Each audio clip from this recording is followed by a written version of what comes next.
turbo engine running. Absolute genius. Get this. Welcome. This is the show where we bring you Science. What that essentially means is discoveries, Advances. questions, Research. technology. Unbelievable. Without further ado, This is The Naked Scientists. Hello, welcome to The Naked Scientists. This is the programme that brings you the latest breakthroughs in science, technology and medicine with me, Chris Smith. Coming up this week, as Turkey battles against the clock to find survivors of the recent earthquake there, we look at what triggered the magnitude 7.8 quake. Also how modern-day codebreakers have unlocked secret correspondence penned by Mary Queen of Scots from exile back in the 1500s, and the overlooked threat of indoor air pollution. We worry about what we breathe in out on the streets, but we're potentially encountering air just as bad inside our own homes. The Naked Scientists podcast is powered by ukfast.co.uk.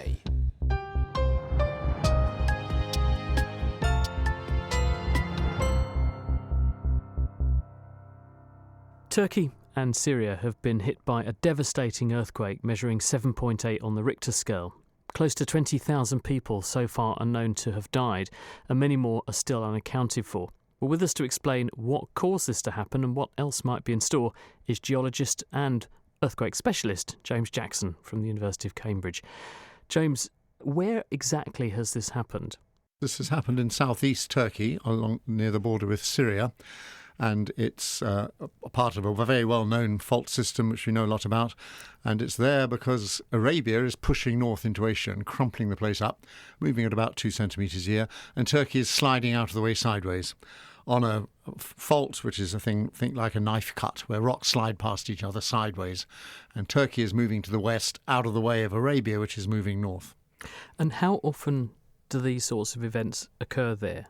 There, I think the last one was 200 years ago, but we know a lot about the history of that part of the world. People who lived there a long time, and if you go back over the last 1,000 years, there have been quite a number of this sort of size. So it's not, in that sense, a surprise. Is that because people have documented this, or are there other records of how this Yes, happened? that area has, it turns out, the various empires that ran that area, like the Byzantine Empire, the Ottoman Empire, were terribly bureaucratic. And when these things happened, the emperor would send out parties to go and describe what had happened, and it would all be recorded in the records, and people have been through all that sort of thing. So in essence then, if it's 200 years since it last slipped, that's 200 years worth of 2 centimetres a year movement and slippage has been stored there and has gone all at once. Yes, indeed. That's why it'll have moved about between 5 and 10 metres sideways. And it's sideways, so it's sort of horizontal, it's not up and down. No, it's not up and down, it's sideways. If you're standing on one side, the other side moves to the left. That's how it works. We know a lot about this particular fault. It's been studied quite well. And when actually you get that, how far out from the area where the slippage happens will the repercussions be felt? How far does that energy propagate dangerously? The shaking to the side goes, and you don't want to be really within about 20, 30 kilometres.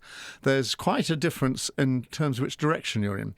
So these things rip like a piece of paper, and they rip from one end to the other. And this one started in the southwest and ripped up towards the northeast. And in the direction in which it's moving, like that, you get about twice the ground shaking. And that's why most of the damage is to the northeast, towards Kahramanmaraş and other places up there. And once it goes, does it tend to release all the energy all at once, or could there be more in store? No, it takes about, it ruptures at about 2 kilometres a second. So this would have taken about 100 seconds to do its stuff. So if you'd been anywhere near it, you wouldn't have been able to stand up for 100 seconds. But if you've got 200 years worth of energy stored there, does it release 200 years of energy in one event? Yep. Or does it go and then wait a bit, a couple of days go by and then... You get aftershocks, because actually you don't have to be terribly clever to understand this. If you have a crack in the windscreen of your car, you know where it's going to go next. And all that's happening is the crack is releasing the stress by the crack, and it all concentrates at the end of a crack. And that's what happens why you get aftershocks around these faults. So is it done now, or are Turkey bracing themselves? There may be more in store? Oh, there'll be aftershocks from this earthquake for a year or so at least. Really? Maybe not so big. As this? They're not necessarily destructive, but they should be smaller than the two we've just had, but on the other hand, they're going to hit buildings which are already damaged and vulnerable. Right.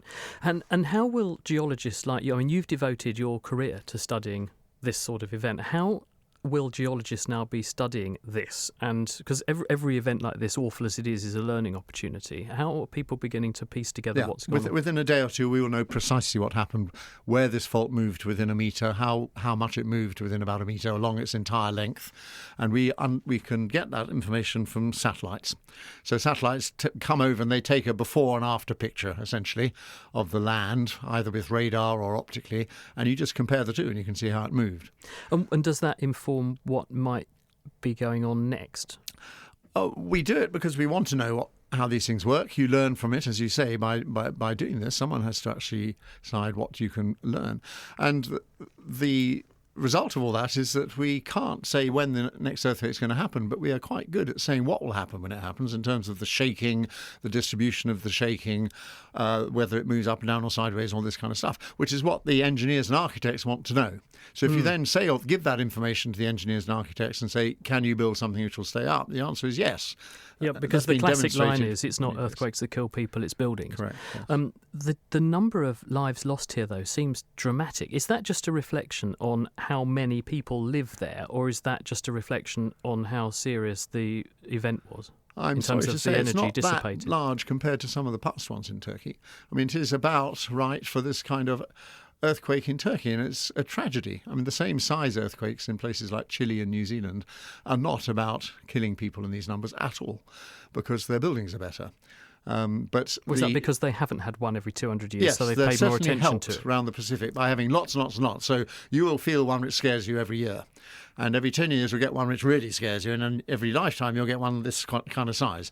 So you know that it's focuses political minds. So buildings are built better, people are better adapted and prepared. It's in human nature, because if you talk to people in that part of Turkey and you say the last one was 200 years ago, they'll say, every day it takes me 2 hours to get to work, to collect my children from school. I have problems with traffic, congestion, pollution, water supply. There's a war going on.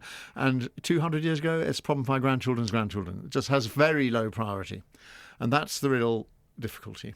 And that's because of the geology. It's because there are lots and lots of faults in Asia, and each one doesn't have to move as often as around the Pacific, where basically there's one which has to do the whole job every time.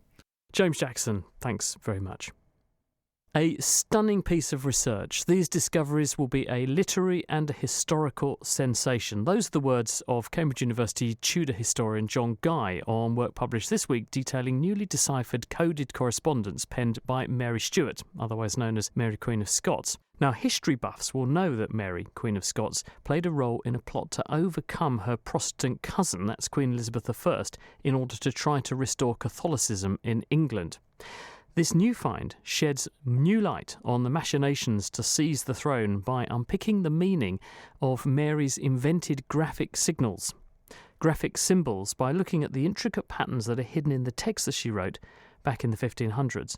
This was a very popular way at the time of keeping messages between trusted allies in the early modern era private. Cryptographer George Lasry spends his time poring through the National Archives in search of documents written in sophisticated codes or ciphers in the hope of solving something of historical significance.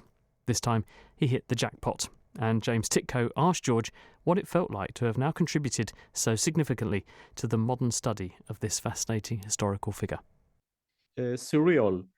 We could not believe our luck, and we needed to do a lot of checks to make sure that we are not dreaming or inventing stuff. But eventually we were very much convinced that this is for Mary, Queen of Scots. And the fact that we can contribute to the history, folks like us that we are passionate about historical cipher and we like to crack them. But when we reveal such exciting and new material, it's really, really gratifying. Yes. I can imagine this must be the absolute holy grail for someone with your passion and interest. How long have you been interested in solving ciphers? So I've been always fascinated by history and by the world of intelligence and also a computer scientist. So I like a lot mathematics and algorithms. So cryptography and cracking cipher actually combines all of them together. About 10 years ago, I decided to put that hobby and interest into some academic work, and I started to crack some historical cipher and to write papers. And then I wrote a PhD on the subject. So it was very fun PhD, but nothing of this magnitudes. When we look at ciphers, it's kind of a passion and an obsession. When we see a cipher, the moment the cipher is laid in front of us, then literally, we cannot go to sleep until we solve it. You didn't know what you were working on until you sort of started to translate them. Where did you find them? Why hadn't texts of such historical importance, or obviously people didn't know they were of such historical importance, but why hadn't they been looked at and cracked before?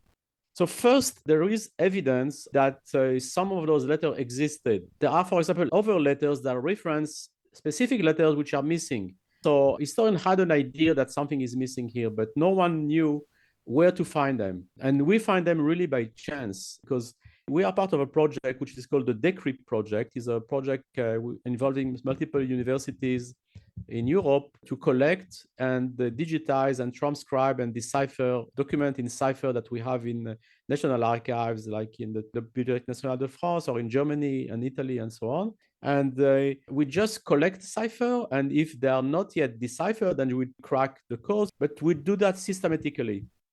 And also, if you look at one of those samples, all you see are graphical signs. There is nothing to hint about who wrote them, to whom, and the date. How sophisticated were ciphers from this Tudor period, and what did you have to therefore do to be able to crack them? If we look at the ciphers we use in France or in England, the one that Mary Stuart used, it was, by the way, to communicate with our ambassador, the French ambassador to England, Michel de Castelnau. So it's moderately, it's not the strongest one, but it's a good one, it's a secure one. For an historical codebreaker, we used the computer in the process. So it took us less time. Still, the work required not just a computer to give us a head start, but also a lot of manual analysis of the text, a lot of linguistic analysis, a lot of textual analysis. I see. So now is where you sort of pass the baton onto the historians to get their teeth into it. So I suppose the significance really of this find is sort of yet to be revealed in a way. Yes, we did go over all the text and we summarized them in our paper. So we know more or less the subject that they are talking about, but only historians which are deeply knowledgeable about the matter will be able to give us the full significance of each one of those details that we have. We have many names. Some of them are known to historians, some of them are not known. Events are reflected in various ways, sometimes very, very colorful. We have about 50,000 words. 50 letters with 50,000 words. Sometimes, even if you find one letter from someone like Mary Stuart, that's celebration for the historical community. But 50 letters, and some of them are very long, it's a real gold mine, we think. So interesting. Has this satisfied, George, your appetite for cryptography for the foreseeable future, or I can almost imagine the answer to this question already. Are you more energized than ever? Yes, and unfortunately, it's an addiction, and it's not something that you can put on the side. So and we still have a lot of stuff to work on. I'm very much in doubt if any of them will be at the magnitude of deciphering 50 letters from Mary Stuart. Lovely story, and good luck to George Lasry in his future code breaking. The Naked Scientists podcast is produced in association with Spitfire, cost-effective voice, internet and IP engineering services for UK businesses. Find out how Spitfire can empower your company at spitfire.co.uk. Music in the programme is sponsored by Epidemic Sound, perfect music for audio and video productions. You're listening to The Naked Scientists with me, Chris Smith, and still to come, how drugs for stomach ulcers might be able to speed up treatment for TB. Before that, though, bad air sits at the top of the WHO's list of global health threats, and it kills millions every year. But we're not talking about just the pollution outside in the street. The elephant in the room is pollution indoors, which it turns out kills just as many people as pollution exposure outside, but it gets only a fraction of the attention. England's Chief Medical Officer Chris Whitty, together with public health and atmospheric chemistry colleagues, wants to change that. They've laid out a plan for getting to grips with the unknowns around indoor air pollution. Ali Lewis is a co-author of that paper, and he's at the University of York. Everybody pictures outdoors as the place that pollution exists, but actually around 3 to 4 million people per year die because of their exposure to indoor pollution. So it's a huge global health issue. Understandably, for a long time, perhaps 200 years, the focus of governments and industry was in cleaning up outdoor air. Outdoor air quality historically, a place like the UK, was really terrible. There have been huge improvements in outdoor air quality in the last 50 years, and particularly so perhaps in the last 20. So although there's a long way still to go with outdoor air, we have to look about whether we can get some equal or perhaps even greater health benefits by cleaning up indoors. So the focus on indoor air now is partly because of the success we've had in cleaning up outdoor air. You've written this opinion piece this week with a number of other authors, one of them the Chief Medical Officer, Chris Whitty. You've set out 5 areas that you think warrant particular focus. I'll just put those to you, and perhaps you could comment on why you've chosen those particular areas. You've led with understand what's harmful. If we're going to introduce interventions or introduce policy or introduce technical fixes, we want to be sure that we're dealing with the most harmful components of the air that we breathe indoors. And this is still an area of uncertainty. Chemical emissions from burning, the solvents that we use, from even things like cooking. But there's also a lot of biological material indoors, so spores and molds and respiratory viruses that we exhale. So before we design our solution to the problem, it would be really good to understand which of those targets is the one that's likely to give us the most benefits. And I suppose that leads on to your second point, which is that you want to model how pollutants form and how they accumulate. Indoor air is different to outdoors, the biggest difference being that it sees a lot less sunlight. And in outdoor air, sunlight drives a lot of the chemistry that transforms pollutants. And this is something that we have to be able to simulate properly, because when pollution is released indoors, we've got to be able to follow it through its full life cycle. And this ability to predict what happens to pollution indoors is much less advanced than we have for outdoor pollution. The issue you're grappling with, though, and I think this is really what you point to in your third point, which is explore the effects of local variations. No two buildings, at least in the UK, are the same. And they're all different ages, different designs, different structures, different furnishings, different people densities. All these things mean there must be so many degrees of freedom. How can you do this meaningfully? It's incredibly varied indoors, and it's much harder to predict than air pollution in outdoor spaces. But we think that there are some prospects to make really good progress. So one area that we would like to see advances in is the estimation of emissions. So outdoors, we know very precisely, for example, how much emissions come from the back of a diesel car driving down the street. We'd like to get those same sorts of estimates for emissions that occur in indoor spaces, for example, from a wood-burning stove or a gas cooker. The next would be to understand a little bit more about the ventilation rates in homes. And then finally, we'd like to know where the pollution ends up, what's its ultimate fate. It's interesting you bring up the point about accumulation indoors, because I've watched quite a few episodes of Grand Designs now, which I like very much, by the way. And people seem to be striving for building homes that are almost hermetically sealed. They pride themselves on having a poorly ventilated home to make them extremely energy efficient. But are we not in danger, therefore, of trading an energy cost for a health cost? Because basically where you live in an ancient property like I do, and it costs a fortune, but you know it's well ventilated because there's more holes than walls. With these modern buildings, we're sort of trapping the air into a sort of chemical stew pot that we sit in the midst of, aren't we? There is certainly a risk that as we improve energy efficiency in homes, for very good reasons, it reduces greenhouse gas emissions, it reduces cost, that we do end up leading to indoor environments where air becomes more and more polluted. We accumulate more and more chemicals indoors, and we have to address that. And there are technical fixes to this. It is possible to retain the heat that still allows fresh air to enter. But there is a certain amount of trade-off here between energy efficiency and indoor air quality. And you also propose that we need to understand the best ways to improve indoor air quality. What sorts of things should be at the top of the list? In the winter, in a place like the UK, if it's wet and windy, certainly the best way to improve air quality is simply to open the window a crack and improve the ventilation rate. But that might not be the best advice in the middle of summer, in the middle of heat waves, when things like photochemical ozone begin to accumulate. So the advice that we provide is going to have to be dependent on the location. It may be different depending on the meteorological conditions. And finally, it might actually be different depending on where your house or your school or your business is. You know, those in rural environments generally can use outdoor air to clean up. Those that are right by busy roads might have to take different approaches. And lastly, you say you want to bolster the evidence base, strengthen the science. What do you really want to know? At the moment, it's quite difficult to provide advice to decision makers or to building owners over which actions they might take that would have the largest beneficial effects. And quite understandably, people are reluctant to take action, to invest money, to use up capital trying to persuade people to live differently, unless they have the confidence that they're providing the best possible advice, or they're tackling the sources that are going to lead to the largest health benefits if we make changes.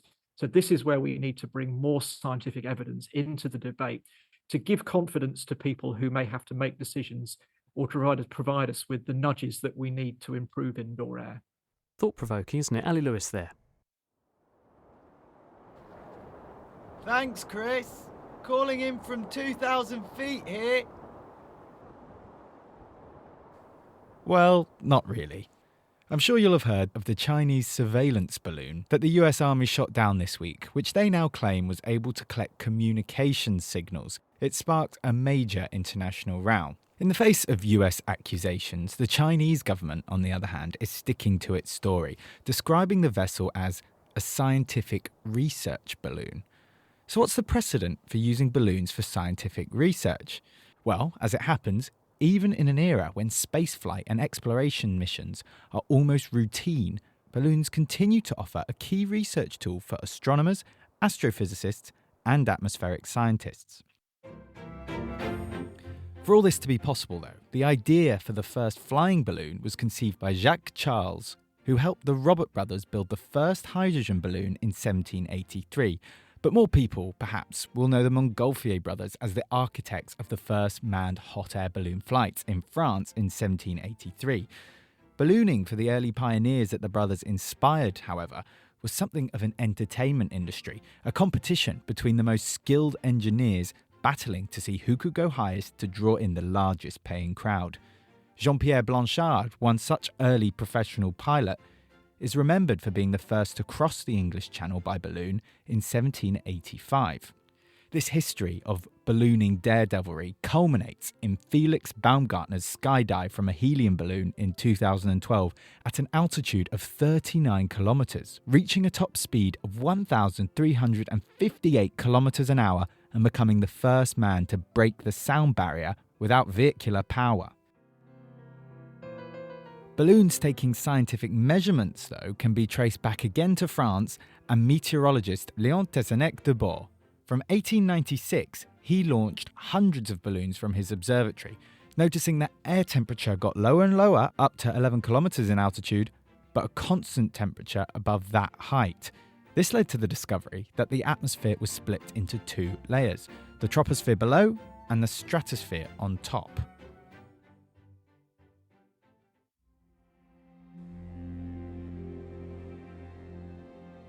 Modern weather balloons carry instruments to measure atmospheric pressure, temperature, humidity, and wind speed. They're launched globally for current conditions and weather forecasting by both human forecasters and computer models. They're released routinely from 900 to 1,300 locations around the world 2 to 4 times a day. Meanwhile, NASA use multiple types of balloons to lift scientific payloads into the atmosphere as a low-cost way to take measurements over long durations. They're equipped with radio receivers and powered by solar energy.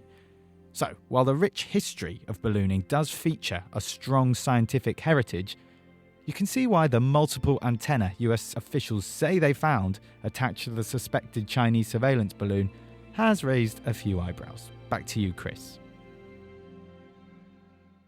As we've discussed on the programme before, the bacterial infection tuberculosis, or TB, is one of the most deadly diseases on the planet.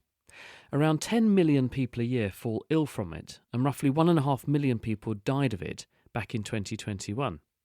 The infection is notoriously hard to treat, not just because it's mutating to become increasingly resistant to our antibiotics, but also because patients need to take medication for many months to finally effect a cure. And as well as being costly, this can lead to poor adherence and relapses. But now, researchers at the University of Cambridge might have found a way to dramatically shorten treatment times. Because by administering a common class of drugs that are more normally used to treat excess stomach acid at the same time, you can make the drugs for TB more effective. Lali Ramakrishnan is here to explain what she's discovered. TB bacteria have these pumps. They literally can pump out drugs that are administered to them. And they turn on these pumps when they're inside of us. And what we found is that many drugs have incidental activity against these pumps. And then when we screened these so-called proton pump inhibitors... These are the ulcer drugs. The ulcer drugs had very good activity against the bacterial pumps. And so we went ahead and tested them in a lab-based experiment to see if they could reduce the time to treatment. It's a strictly lab-based experiment, but it gives us a clue that we should go forward with these and move on to, say, animal models and people. So in summary then, the microbe is cunning and it produces this pump which it can turn on, which when you throw drugs at it, it can immediately chuck them out. It's a bit like me seeing a hand grenade come through the window, so I quickly pick it up and lob it out again before it goes off, and saving my life in the process. And you have found a way of basically locking the window so it can't throw the hand grenade back out, and therefore the drug does detonate inside the cell. Yep.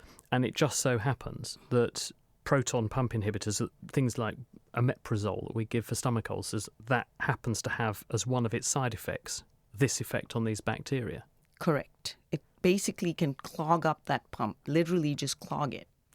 Will this work for other infections? Because there are other hard-to-treat infections where there's probably a similar sort of thing going on, where it's hard to get the drug into the bug for long enough, and it makes it hard to treat, it makes it expensive to treat. Could we try your trick elsewhere, beyond just TB? Yeah.